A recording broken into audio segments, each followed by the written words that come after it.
Welcome to the 2020 Anderson Township Garden Tour. While we can't be in person this year, we hope that you enjoy viewing some of our gardens.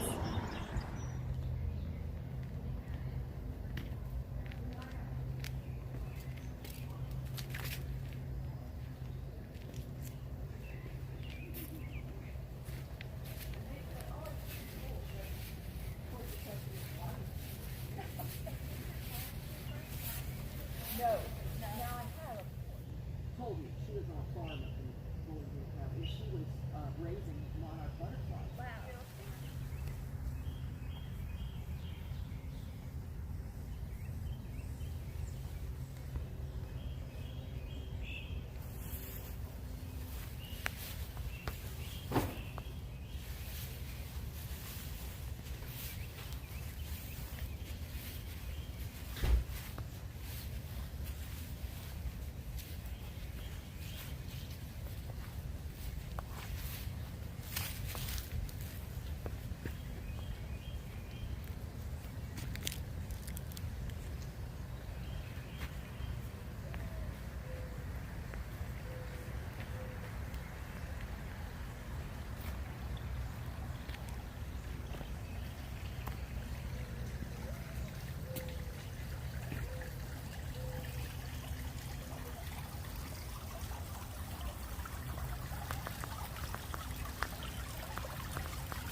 is what we call home.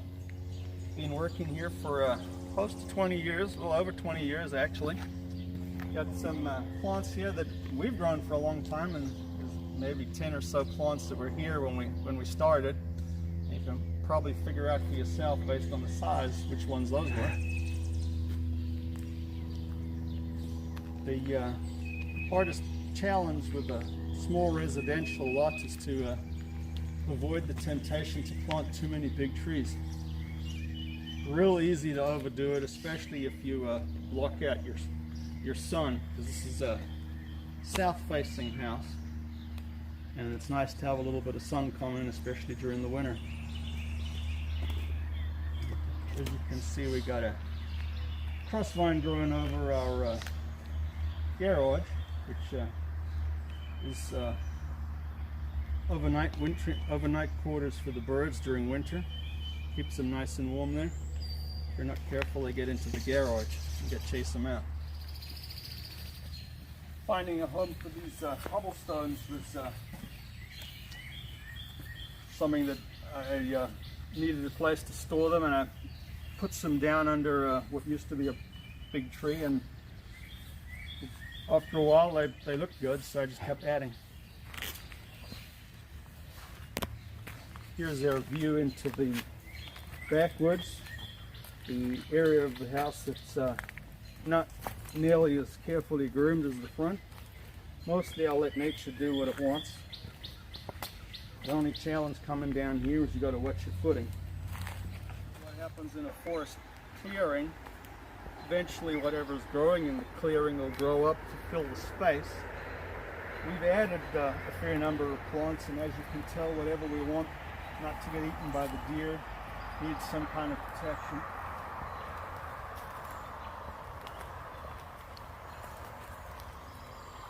These pedicite leaves always attract attention. Everyone wants to know what they are, just because they're so huge. And they keep moving, they're following the light, trying to find a good spot to grow.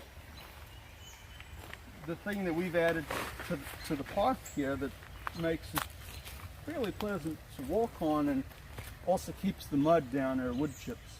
Got an area in progress here. As with all good gardens, you're never quite done. Always more to do.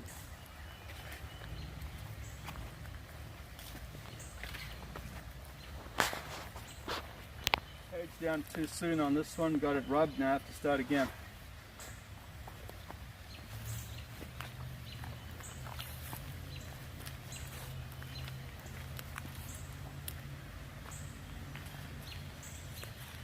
This is our really wild area that got branches waiting to go in the chopping block. Well, this is a view from the backwoods looking up towards the house. As you can tell, I've planted a lot of trees here, and there are a fair number of trees that have come up on their own. Try to protect the ones that are the nicest, and if you look to the north, you'll see Berkshire Creek. There's a pond there that is home to a snapping turtle and to geese and ducks from time to time.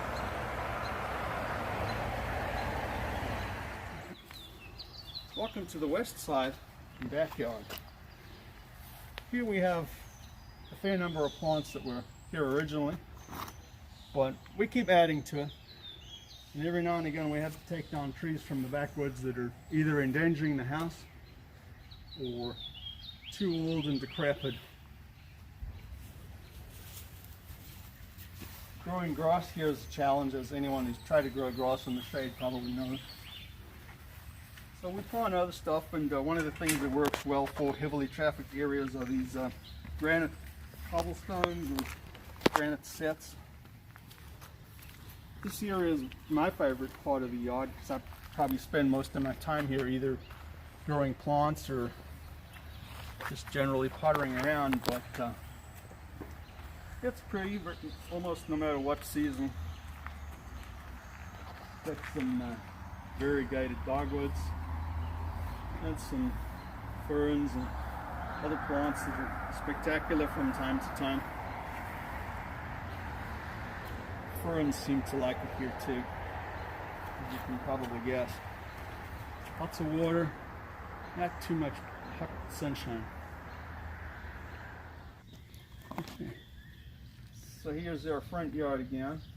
This area is difficult because of the large spruce we have, but it casts some really welcome shade on the house during the summertime and holds down our utility bills, and is a pretty spectacular tree. We replaced our yews with other plants and look forward to more color now in the front yard.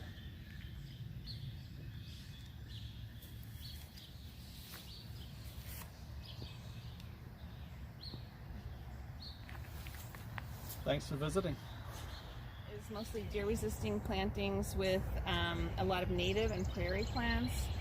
All the fuzzy and spiky plants the deer won't eat, so that's very practical to have if you have a place where deer are plentiful. So there is a path that leads all the way around the garden. Again, you see some of these deer-resistant plantings like the lamb's ears and the comfrey, a lot of nepeta, which has a strong odor and the deer don't like, as well as all of these prairie plants that you can see, the native coneflower and Jacob's ladder. As we come around the bend here, you can see these red hot pokers are in bloom, and then beneath them are the morning primrose. There's a red peony here. Also, all of this is relatively deer resistant. This is a relatively protected area by the front porch. You can see a large akebia vine over the front. And then all of this vinca and these ferns are also deer resistant, as well as the viburnum on the right side of the walkway here.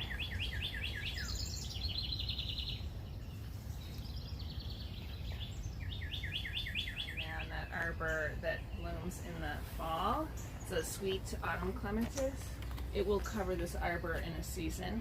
Against the wall here, climbing hydrangeas. They're not in bloom yet, but when they are, it's quite spectacular. I have them growing on rebar so they don't cling to the wall. On the right side are spring flowering shrubs. They've mostly passed. In the back there you see a red chestnut that's a landscape plant. There are a lot of spring wildflowers in this garden as well. If you look closer to the ground, you can see one of the many clematis here. These are small flowered variety in purple that aren't prone to the clematis wilt, and so they're very hardy in our area. There are a lot of rose bushes in here that haven't started flowering yet, as well as lilies. Those will come in the summer. The backdrop is all the white Annabelle hydrangeas. There's a pergola here for potted tropical plants and dining. This area is my raised beds. You can see the spring wildflowers as well as horsetail or equisetum around the blue birdback in the background. That is a redbud that is growing up again. It's a very aggressive plant, so I recommend you keep it contained if you want to grow it. It has beautiful architectural value. The raised beds are great for growing vegetables as well as flowering plants.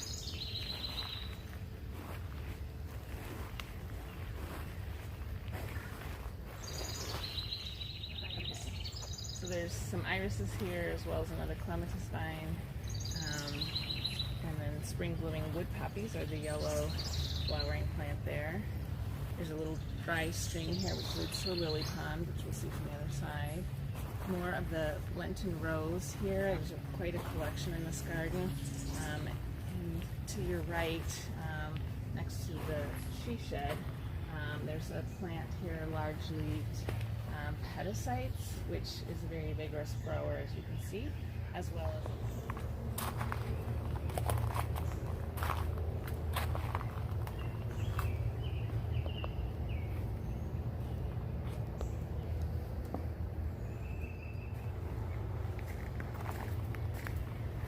These are all spring blooming wildflowers again. There's appendix waterleaf, there's the small purple flower, more of the Lenten rose or hellebore. There's some clematis growing up against the fence there. The philopendula is blooming, and then the clematis over on the left, growing up the arbor. This is a lily pond coming up here that really is for wildlife, mostly frogs and dragonflies, which gets quite loud in the summer. This bed area, the metal cages are for tomatoes. Make them look a little bit more appealing.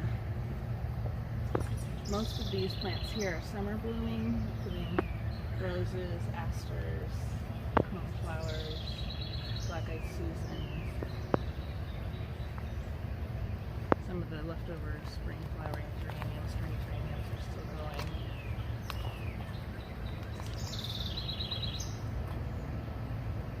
The pool area is surrounded by lilies that bloom in another couple weeks.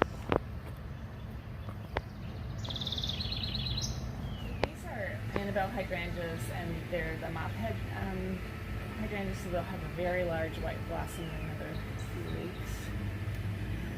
This area is full of spring flowering Virginia bluebells, and have gone past now, and now there's going to be white persicaria that replaces that.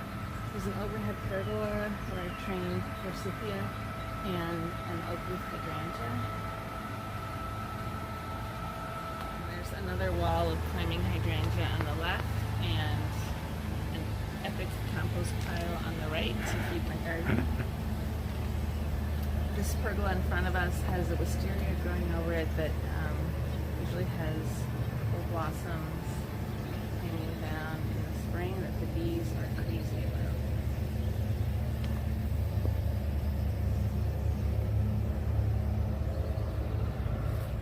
This side of the driveway has more native and deer-resistant plantings again. There's some elephant ears that are coming up here in the dirt that will be 5 feet tall before you know it.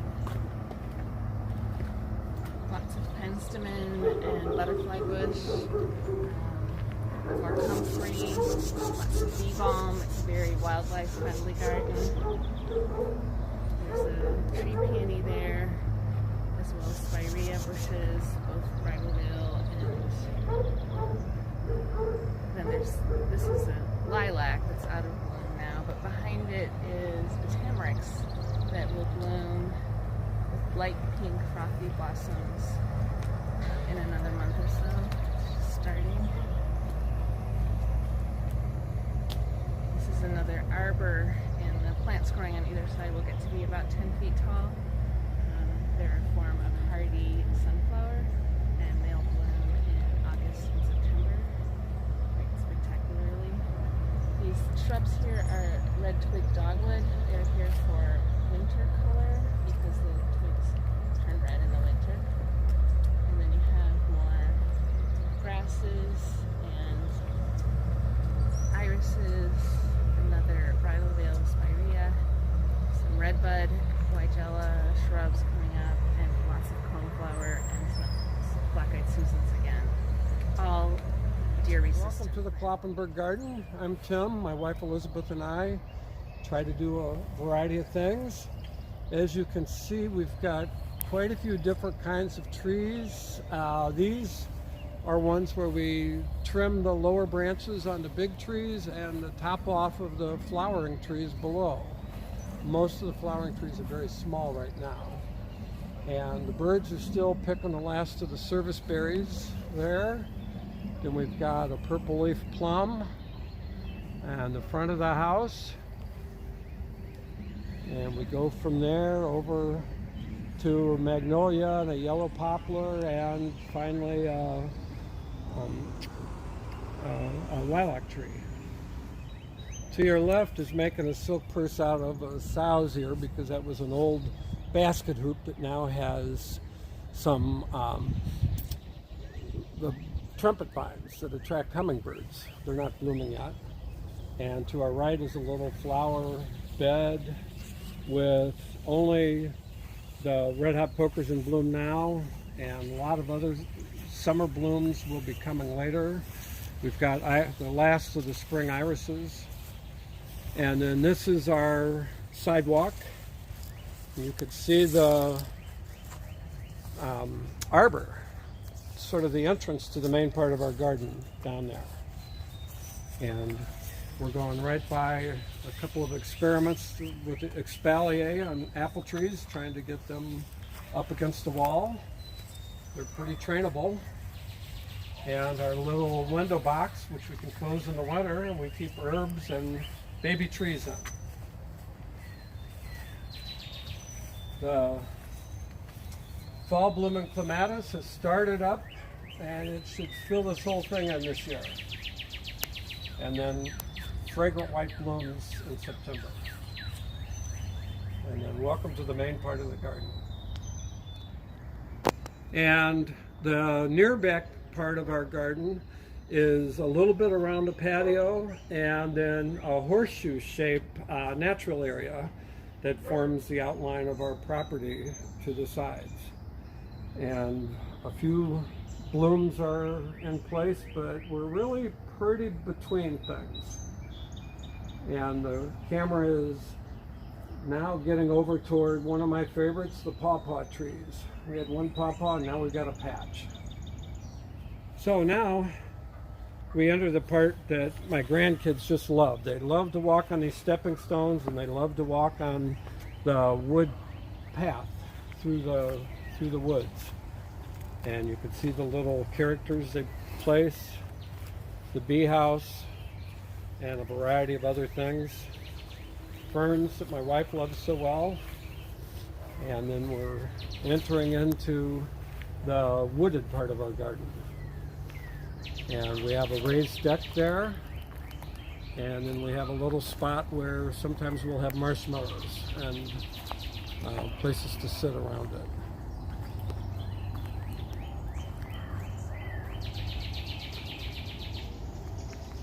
We have quite a few different kinds of trees, and we have a sign for one tree of each species, maybe 50 or so species.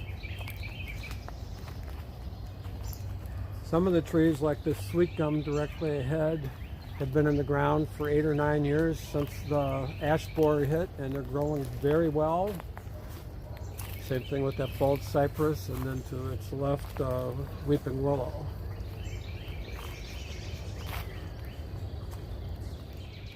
One of my favorite trees is this persimmon directly ahead of you, although I'm frustrated that they have to be really ripe to eat them, and the critters know when they get really ripe. So I don't tend to get them too much. We have a lot of small trees here that hopefully will keep growing. And if we have to, we'll take the Darwin approach. The ones that are strongest will survive.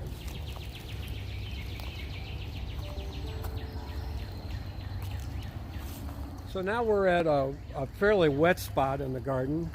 And so some things like river birches, that mockernut hickory, the Nuttall's oak that do very well in wet spots tend to be things that we put here.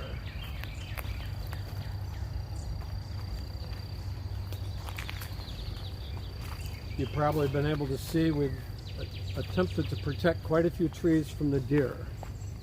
So each year, hopefully there'll be 6 or 8 trees that are getting big enough we can take the deer protection off.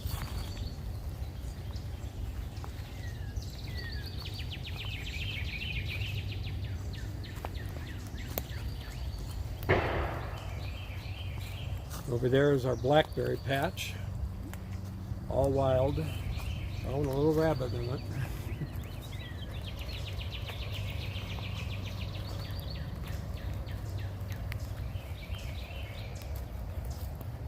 All right, so now we're going to complete the loop.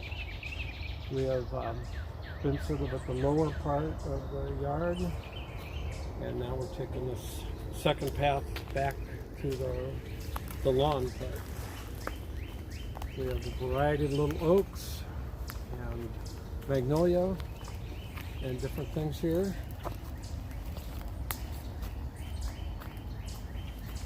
and you could see the back side of the house with various trees and bushes up by it, the lilac and the azalea and so forth. And then directly in front is the little garden that slopes down from the patio.